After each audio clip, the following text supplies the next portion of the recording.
Alright, I've talked about the stupidest adventure game puzzles and adventure game puzzles where you abuse animals, but now I want to discuss what are my 10 favorite adventure game puzzles. These are in no particular order. Also, normally when I make these lists, I enact some kind of one entry per game rule or something like that, but this time I'm foregoing that because there were so many puzzles from the same games which I wanted to talk about that I felt that enacting that kind of rule, I would be missing out on a chance to talk about these puzzles. At least this gives me an excuse to maybe do a second video on this topic in the future, but enough talking, let's get on with it. Number 1, Le Serpent Rouge in Gabriel Knight 3. Let's start with maybe the least interesting entry, but one of the reasons I really fell in love with Gabriel Knight 3. You all know it's my favorite entry in the series, and I've even Let's Played it on this channel. Le Serpent Rouge isn't actually just a single puzzle, but in fact a series of riddles, which, as Grace, you solve all through the game, revealing more and more details about the mystery of Rennes Chateau and its fabled treasure. This puzzle is excellent not only because it opens up the mystery so much, but also because it literally progresses the story along. I can't really say much else about it without spoiling the whole game, so I just recommend playing the game for yourself, or, as I mentioned, you can also watch my Let's Play if you wish. Number 2, the dust cover swap in Leisure Suit Larry 7. So I have a bunch of favorites from my favorite Larry game, and I'll start off with talking about one of the simpler, but honestly one of the most rewarding experiences. As in all the Larry games, your mission in Larry 7 includes you trying to hit on multiple women, and one of them is the cruise ship's librarian, the snooty Victorian Principals. However, in order to get her in a more agreeable disposition, you have to swap out the dust cover on 2 books. One she's reading, and one with an erotic book you get from Drew Barrymore. Hey look, I didn't come up with these character names, okay? When you do this and return to the library, Vicky has gone through quite the transformation, and then she screws your brains out because, you know, Larry and all that jazz. This is one of my favorite puzzles, partly because it's kind of simple, but does require you to realize how to distract Vicky, and just because the end result is just, well, it's pretty good. Number 3, Rubber Tree Caper Toss from The Curse of Monkey Island. Now let's turn our attention to my favorite Monkey Island game.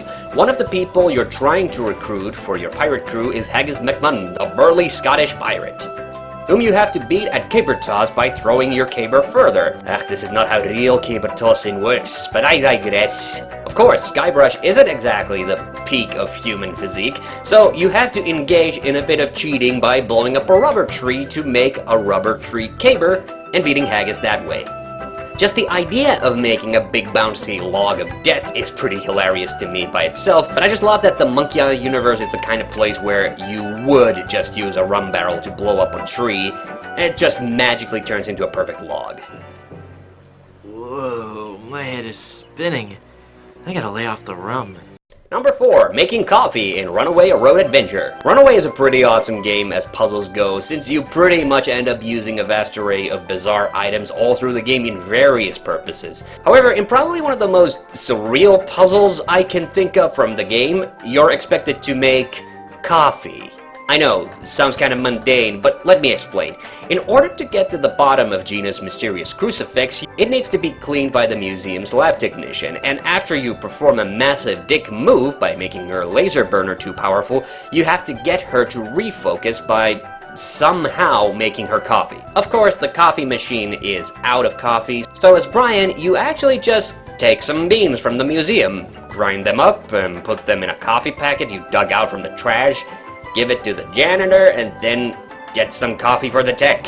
Yeah, the thing that really gets my goat is that this frickin' museum has actual coffee beans as a display? Or did Brian seriously just grind down some prop coffee beans and somehow made coffee with it?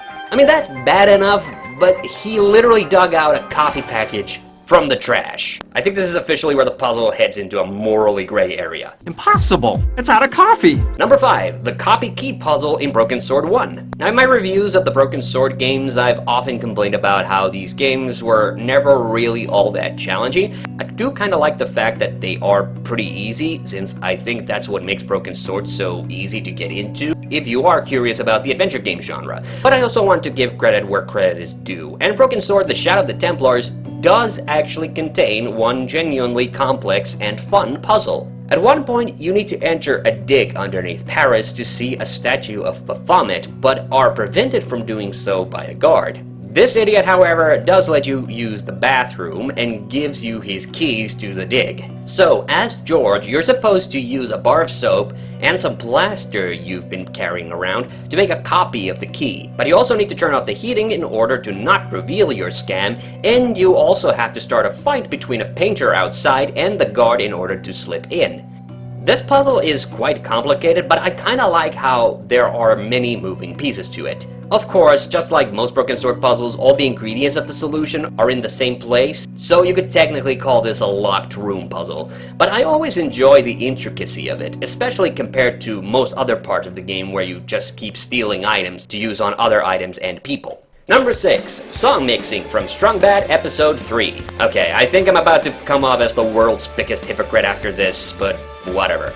I've stated before how I was really disappointed with the third episode of Strong Bad's cool game for attractive people, Baddest of the Bands, and my criticism still holds water. I do think it's a painfully simplistic episode and doesn't really contain that many actually fun puzzles, but it does contain some musically inclined ones which I enjoy. However, in the case of food-related love, the song is more interesting than the puzzle, since you're literally just pointing out stuff around Homestar.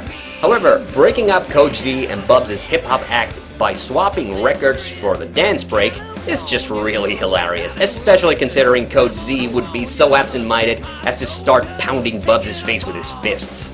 This visual is pretty much my favorite thing about this whole episode.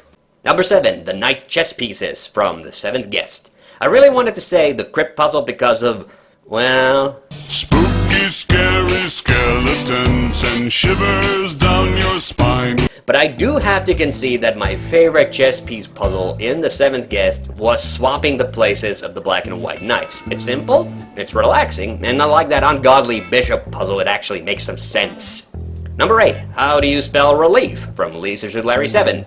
Okay, people might remember from the bottom 5 adventure games list that I really hate adventure games which use the text parser. Therefore, some of you might think it's a tad odd that I love Larry 7 so much, since it technically brought back the text parser, as you can use it during dialogue scenes and the game itself to perform actions you can't select from the menu. Yes, it's an artificial way to make the game more difficult, but I would say Larry 7 didn't abuse the text parser in any serious way. However, my favorite puzzle using the parser involves you trying to clear the craps table in the casino, which is being flogged by a bunch of James Bond clones. In order to do this, you have to eat some beans, quickly make your way to the casino, and spell F-A-R-T. Yes, it's childish, but I love it.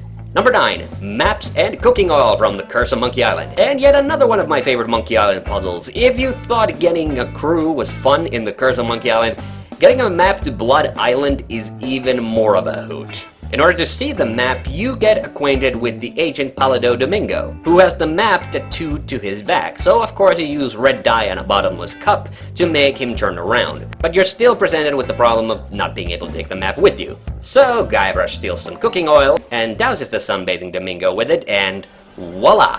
Gross? Definitely. Funny as hell? Also definitely.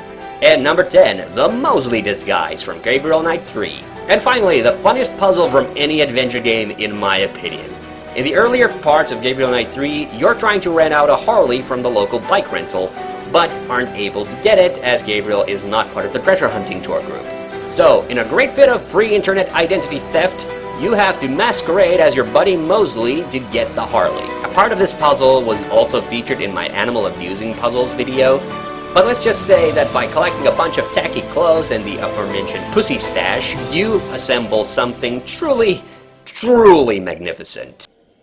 Hi, is this where y'all rent mopeds? Oui. May I see your passport?